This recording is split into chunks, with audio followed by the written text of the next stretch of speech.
Bom dia, turma. Nós vamos continuar com o estudo da calorimetria. Então, vamos lá. O nome calorimetria já fala calormetria, medida de calor. Então, como nós medimos o calor?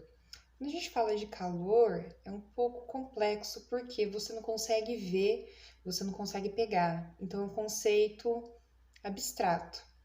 Nós já vimos nas aulas anteriores qual que é a diferença de calor e temperatura. Vocês já pesquisaram, já definiram, já expliquei em outras videoaulas, mas vale a pena recordar.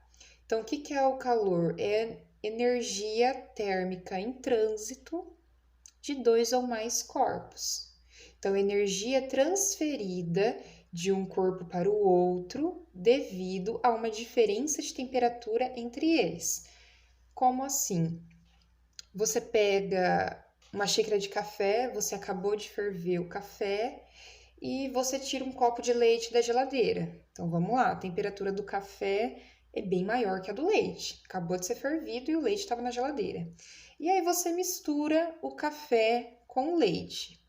E a hora que você vai tomar, o que você vai perceber? Você vai perceber o morno que a gente fala, né? Esse morno nada mais é que o equilíbrio térmico. Bom, como assim?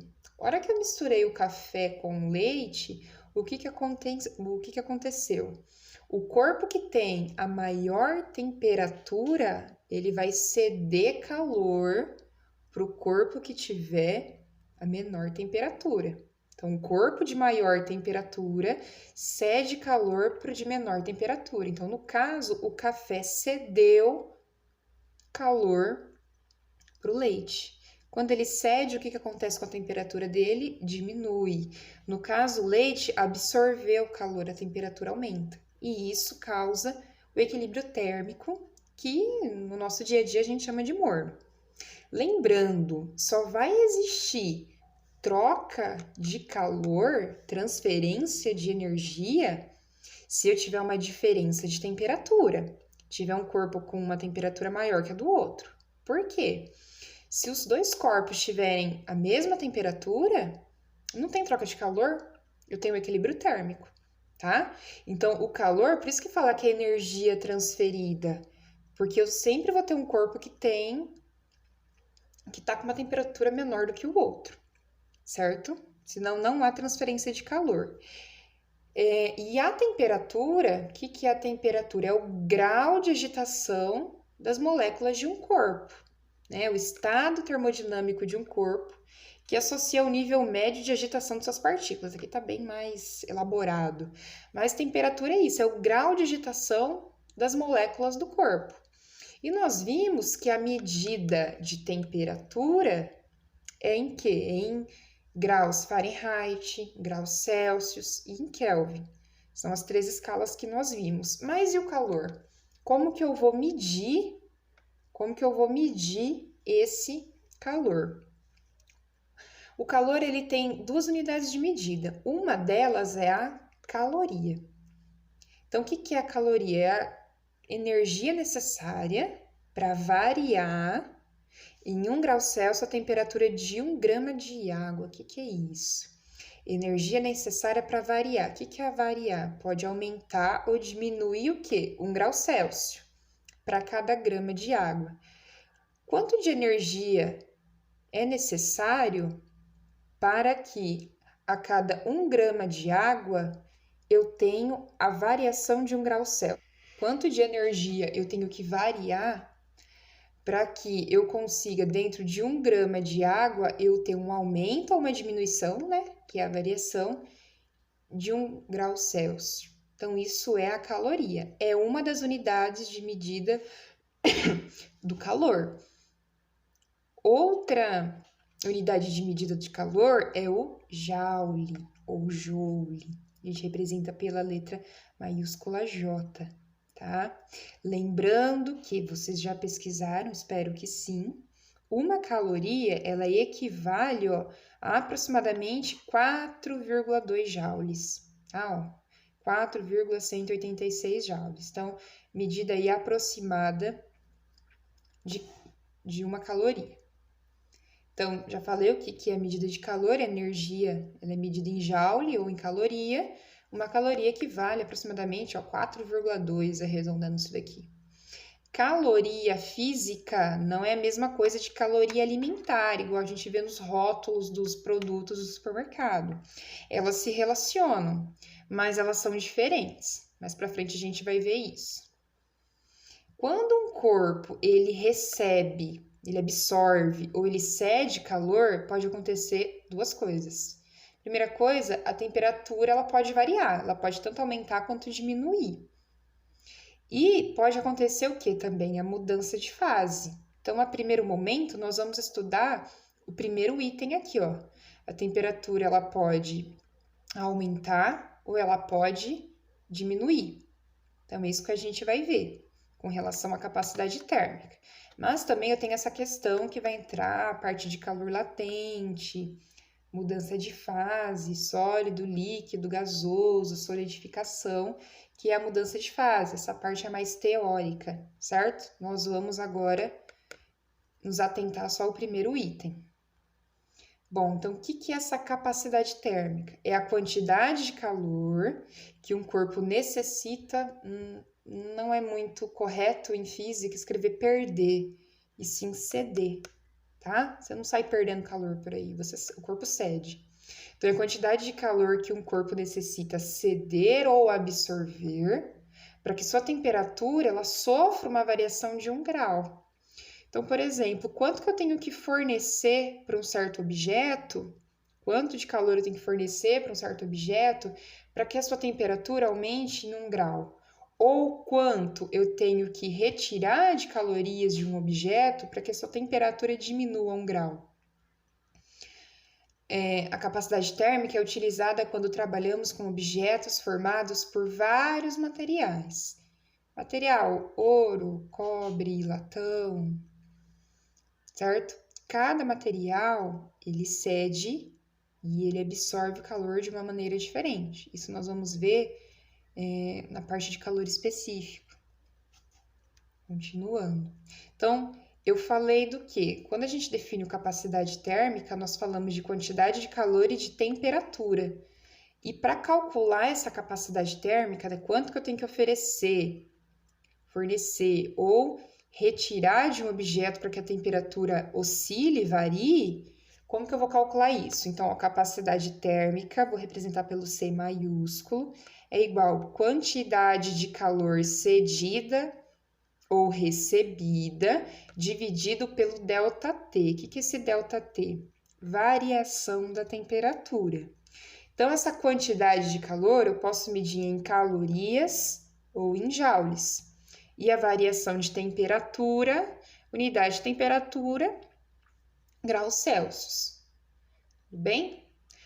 Um exemplo. Eu tenho um cubo, não sei de que material ele é feito, e tá falando o seguinte, ó, eu forneci 40 calorias para esse cubo. O que aconteceu quando você fornece as calorias? A temperatura, a tendência a aumentar. Então, esse cubo ele estava com uma temperatura inicial de 26 graus, ele foi para 46. Então, houve um aumento de temperatura, houve uma variação de temperatura de 20 graus Celsius. Então, o meu ΔT vale 20, de 26 para 46 aumentou 20. Quanto de calorias que nós fornecemos? 40 calorias. Eu quero calcular o valor da capacidade térmica. Então, vou pegar a quantidade de calorias que foi fornecido, no caso 40, e eu vou dividir pelo quanto a temperatura oscilou, que foram 20 graus. Então, eu vou pegar 40 dividido por 20, vai dar 2. Como que eu vou interpretar esse resultado? A capacidade térmica é igual 2 calorias por grau Celsius. Eu preciso fornecer 2 calorias para que esse corpo varie 1 grau Celsius. Então, a cada 2 calorias que eu fornecer, vai acontecer um aumento de 1 grau. Por exemplo, se eu quero que aumente 3 graus, eu vou ter que fornecer quantas calorias? 6? E assim por diante. Então, se eu quero que aumente 20, eu vou ter que fornecer quanto? 40, certo? Ó, esse resultado nos indica que, para variar a temperatura em 1 grau, precisamos fornecer a ele 2 calorias. Então, o cálculo é bem simples, divisão, não tem nada demais aqui. O probleminha é, às vezes aqui pode aparecer em outra unidade de medida e perguntar em graus Celsius. A quantidade de calor, o resultado final pode perguntar em joules, mas é só converter. Então, definindo novamente, a capacidade térmica é a razão entre a quantidade de calor e a variação de temperatura. Tá aqui a fórmula. Outro exemplo, ó, se um corpo ele recebe 1.000 calorias, sua temperatura aumentou 20 graus, sua capacidade térmica será. Então, vou pegar a quantidade de calorias e vou dividir pela variação de temperatura. Eu tive um aumento de 20 graus, 1.000 dividido por 20, 50. Ou seja, a cada 50 calorias que o corpo recebe, sua temperatura vai aumentar em 1 grau Celsius.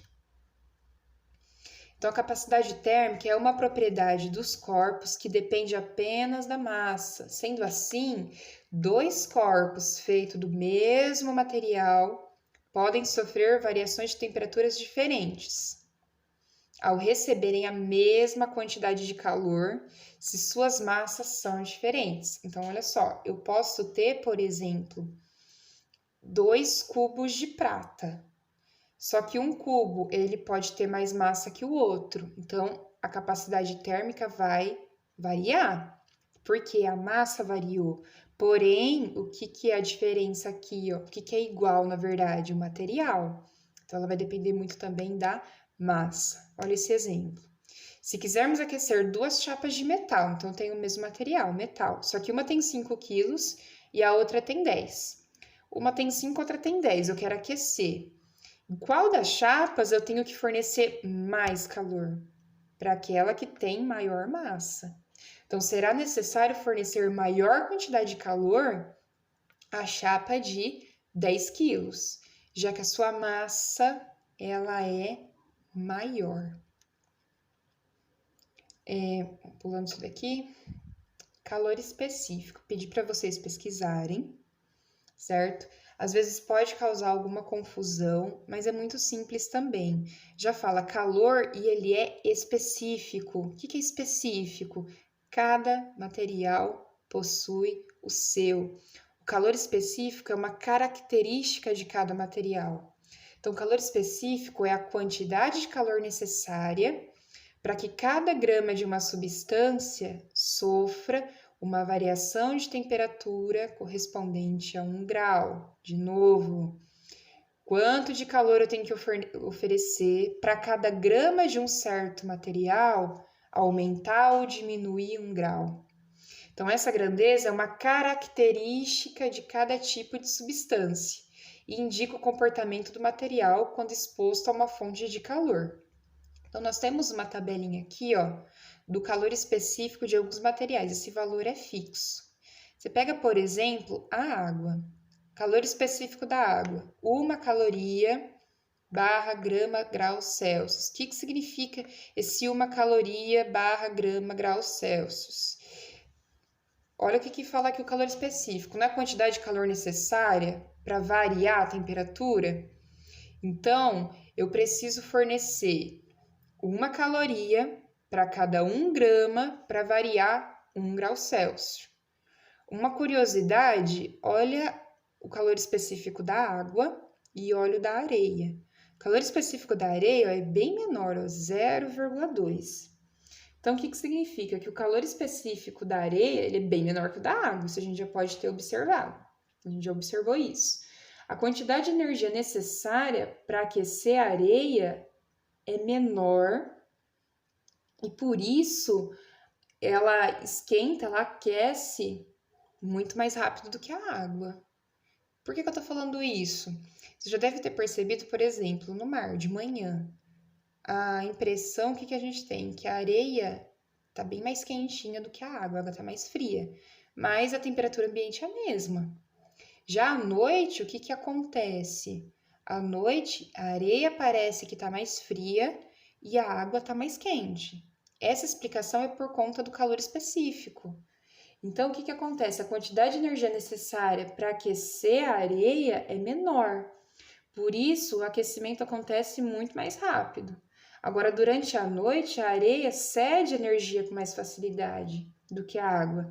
Então, ela esfria mais rápido.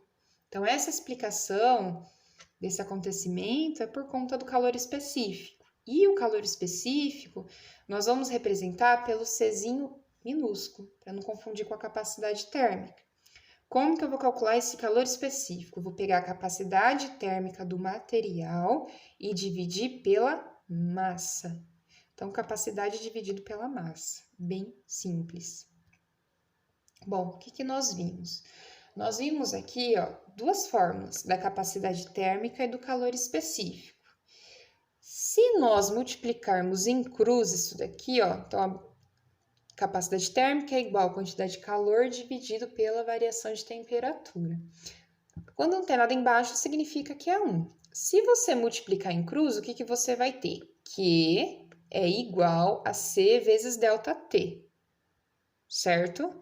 Então, Q é igual a C vezes o ΔT. E se você multiplicar aqui também em cruz, eu vou ter que o C é igual calor específico vezes massa. Ó, multiplicando em cruz, C fica igual Czinho vezes massa.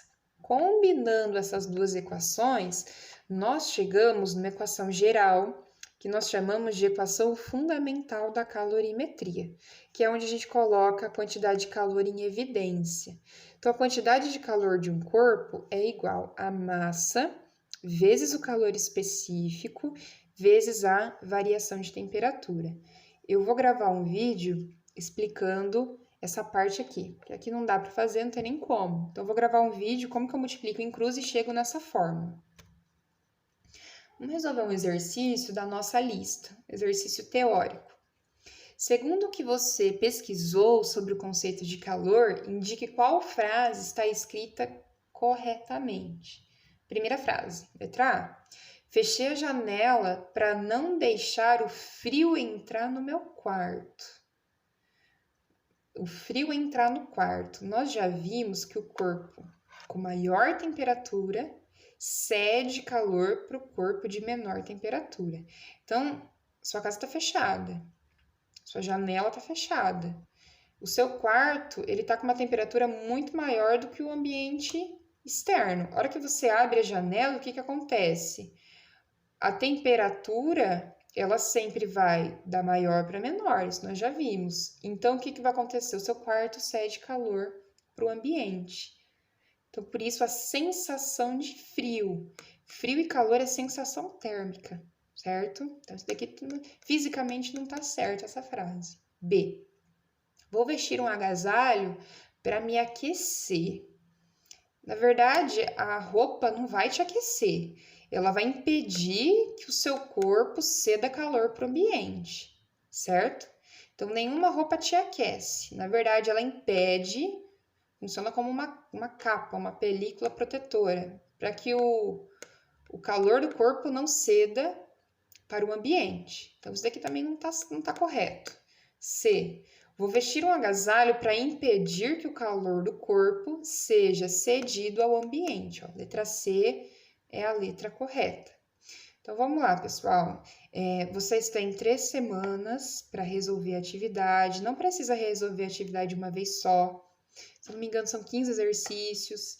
Então, ó, em 3 semanas, dá para fazer 5 exercícios por semana. Eu vou postando os vídeos explicando e vocês vão perguntando no chat, tá?